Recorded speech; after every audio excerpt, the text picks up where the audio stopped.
ఇంద్రలోక భవనాన్ని ఈడ్చుకొచ్చి గదిలో మార్చి మళ్ళీ కట్టారో ఏమో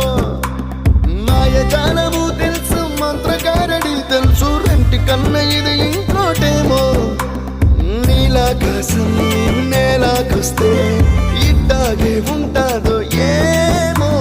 ఈ సంతోషం దాచాలంటే హృదయాలు ఓ వంద కావాలేమో ఇంతందంగా ఉంటుందా ఈ లోకం ఇన్నాళ్ళు ఈ మనసుకి తెలియాలేదే పాపం